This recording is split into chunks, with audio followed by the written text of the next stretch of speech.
Last কথা হলো doctor Yunus সাহেব তিনি যে করিডোর কথা বলেছেন, মানবিক কারণে হোক যে কারণে হোক, আমি অত্যন্ত মানে কোনো ধরনের দ্বিধা ছাড়া বলতে চাই, কোনো ধরনের পলিটিক্যাল স্টেক ছাড়া এই করিডোর দেওয়া যাবে না এবং যাবেই না। বাংলাদেশ এত ছোট লোক নয় যে প্রতিবেশীকে ট্রানজিট দিয়ে সেখান থেকে টাকা নেবে। মননে মগজে আপনি একটা জাতিকে কিভাবে দাস বানাবেন, আপনার হাতে কোনো ইকুইপমেন্ট নাই তাকে ট্যাকেল করবার মতো, এটা পলিটিক্যাল সায়েন্সের একজন বিদগ্ধ প্রফেসর তিনি ক্লাসে বলছেন যে আমাদের হাতে কিছু নাই তো, আমার 3 দেশে ভারত, এক পাশ থেকে সাগর, তো সে তো আমি তো ভাটির দেশ, সে তো এটা করবেই।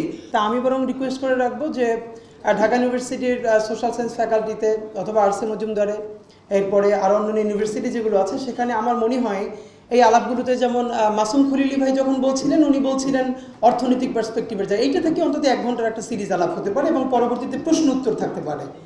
এরপরে শাহিদুজ্জামান স্যার বলছেন, এবং সবচেয়ে ভালো লাগলো যে তারপরেই স্যার আবার যখন এটার কিছু বিপরীত কথাও বললেন। তো আমার মনে হয় যে সিপা এটা প্ল্যান করতে পারে যে অন্তত ঢাকা ইউনিভার্সিটিতে এটার উপরে 3 দিন ব্যাপী ডে লং ওয়ার্কশপ করতে পারে, যে এক সেশনে আলাপ করবেন 2 জন করে এবং অন্যান্যরা প্রশ্ন করবেন।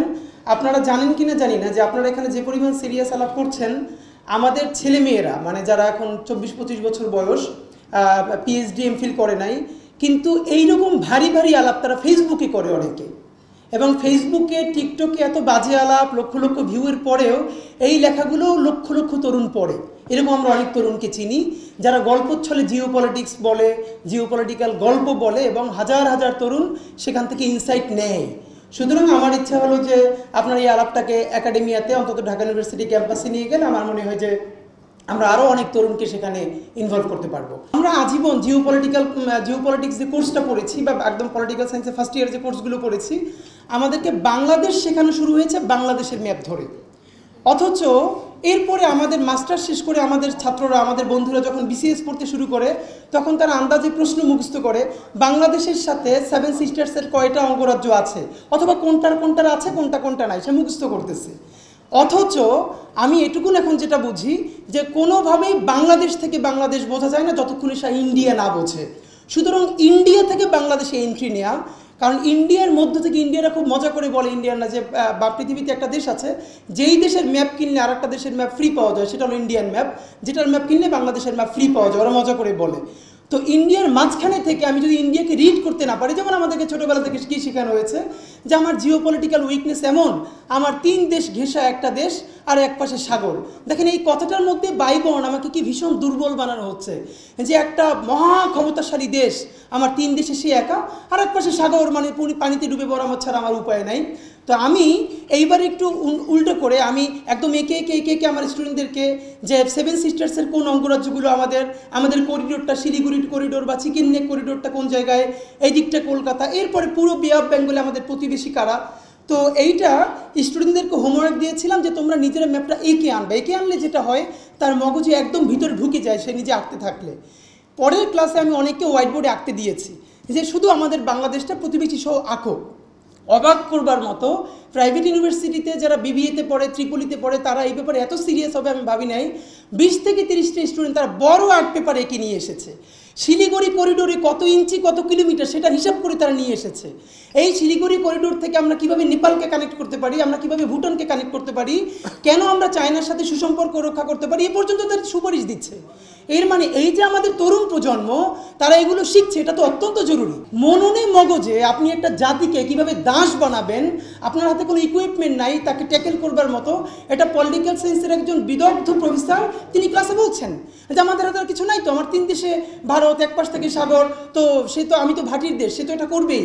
তখন আমি দাঁড়িয়ে শুধু বলেছিলাম যে স্যার যদি সে আমাকে বান্দরবনে বা পার্বত্য অঞ্চলের মুহুর্মুহু ডিস্টার্ব করতে থাকে, তাহলে কি এটুকুন বলবার মতো ক্যাপাসিটি আমার থাকতে হবে না যে ইন্ডিয়া তুমি যদি আমাকে পার্বত্য অঞ্চলে হিল ট্রাক্সে বারবার ডিস্টার্ব করো, আমিও কিন্তু তোমাকে চিকেন নেকে ডিস্টার্ব করবো। তো সুতরাং চলো, কেউ ডিস্টার্ব করবার দরকার নাই, তুমিও আমাকে বান্দরবনে ডিস্টার্ব করো না, পার্বত্য অঞ্চলে ডিস্টার্ব করো না, আমিও চিকেন নেকে অন্য কাউকে ডিস্টার্ব করতে দিব না।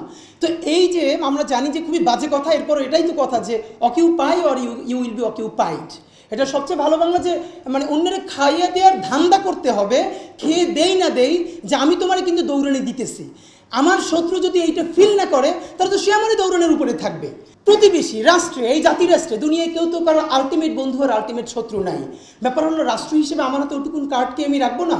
আমাদেরকে আজীবন শেখানো হয়েছে 3 দিক থেকে ঘেরা, এরপরে সাগর, ডুবে মরবো। অথচ এই 3 দিক ঘেরার পরে এই সাগর যে আমার অপার সম্ভাবনা, আমার শক্তি, যেখান থেকে আমি দুনিয়াকে উন্মুক্ত করে বহু দেশে বিশ্বের সাথে মিলে যেতে পারি, যেই সাগরে আমেরিকার দরকার, যেই সাগর চায়নাকে দরকার, যেই সাগরে অ্যাক্সেস না পাওয়ার কারণে 7 সিস্টার্স বড় ক্রাইসিসে থাকে, আমি বরং ইন্ডিয়াকে বাধ্য করতে পারি, তুমি আমাকে হেল্প করলে তোমার অনেক টাকা আমি বাঁচাই দিব, 7 সিস্টার্স আমি পণ্য পরিবহন করতে দিব।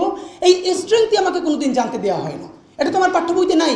যখন 2012-13 সালের দিকে বাংলাদেশে হাসিনা প্রথম ইন্ডিয়াকে ট্রানজিট দিতে শুরু করে, মানে ট্রানজিটের আলাপটা ওঠে, তখন বিএনপি থেকে শুরু করে আরও বিভিন্ন নাগরিক ফোরাম, মনে আছে আমার দেশের মাহমুদুর রহমান, উনি লং মার্চ নিয়ে গিয়েছিলেন পদ্মার পাড়ে। তো এটা নিয়ে বড় হলো, তো ট্রানজিট দিলে কি উপকার হবে এটা নিয়ে সেন্টার ফর পলিসি ডায়ালগ ওনারা অনেক লম্বা লম্বা আলাপ দিলেন।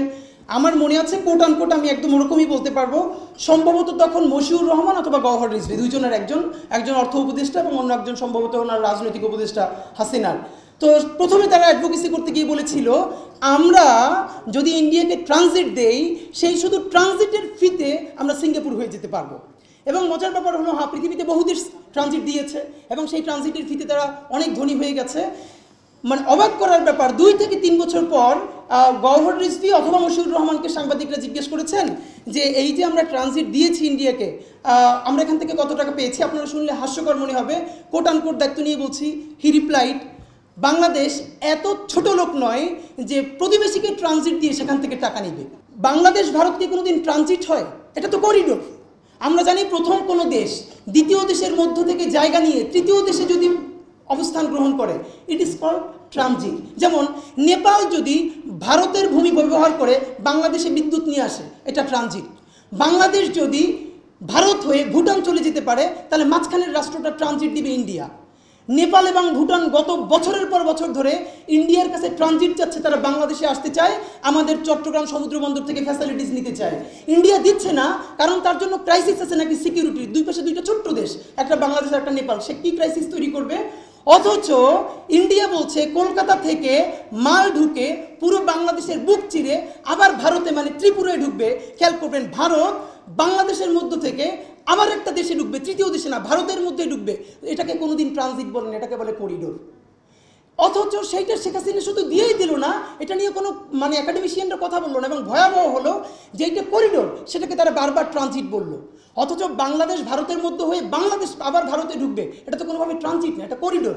তারা বলছে বারবার ট্রানজিট। তো এই যে একাডেমিক অসততা, এই অসততার বিরুদ্ধে কাউকে না কাউকে তো দাঁড়াতে হবে যে আপনি ট্রানজিট আর করিডোর। আমি আপনাকে দায়িত্ব নিয়ে বলতে পারি, পৃথিবীর বহু দেশ ট্রানজিট দিয়েছে প্রতিবেশী দেশকে, হাজার হাজার কোটি টাকার মালিক হয়েছে। কিন্তু বাংলাদেশের মতো ক্ষুদ্র দেশ, ভারতের মতো কোনো পরাক্রমশালী দেশকে দুনিয়ার কোথাও করিডোর দিয়েছে এর কোনো প্রমাণ নাই। আমরা নতুন করে ভাবতে চাই যে আমার প্রতিবেশী ভারত প্রভু না, সে আমার প্রতিবেশী হোক। আমাদের লুকিশ পলিসির সাথে আমরা কথা বলবো। মোস্ট ইম্পর্টেন্টলি 3 দিক ছেড়ে এবার আমাদেরকে সাগরে নামতে হবে।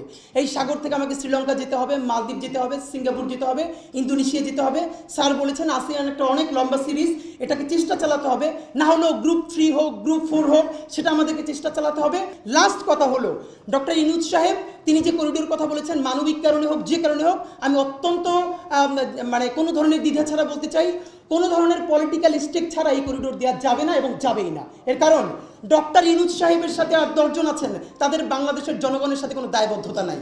আজকে এই সরকার পড়ে গেলে কালকে কেউ IMF এর অ্যাডভাইজার হবে, পরশু বিশ্ব স্বাস্থ্য সংস্থা বা আরও একটা অর্গানাইজেশনের হবে, তার বাংলাদেশের দায় দরদ কিসের, দায়বদ্ধতা কিসের? বিএনপির যত ভুল থাকুক, জামাত ইসলামের যত ভুল থাকুক, তারা পলিটিক্স করে এই দেশের, এই তার দরদটা আছে এবং তার দায়বদ্ধতা আছে। সুতরাং করিডোর অবশ্যই দিতে হবে, সেটা বিএনপিকে, জামাত ইসলামীকে, সবাইকে এঙ্গেজ করে পলিটিক্যাল স্টেক হোল্ডারদেরকে সাথে নিয়ে তারপরে এই মুভ করতে হবে। আমরা বাংলাদেশের জনগণ জুলাই করেছি মানে আর একটা নতুন বিশ্বযুদ্ধের মধ্যে নিজেকে জড়িয়ে নেওয়ার জন্য নয়।